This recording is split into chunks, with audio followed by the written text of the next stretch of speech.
তোরি, তোর অনেক কষ্ট হয়ে গেছে, তুই একটু বিশ্রাম নে। আমি রুটি বানিয়ে তোকে খেতে ডাকবো। আচ্ছা মা, বাবা পানি চাইলো, আমি বাবাকে একটু পানি দিয়ে আসি।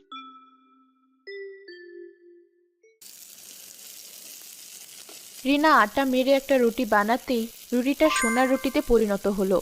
এমনকি যে পাতিলে রুটিটা রেখেছিল সেই পাতিলটাও সোনাতে পরিণত হলো। এটা কিভাবে সম্ভব? এ তো জাদু।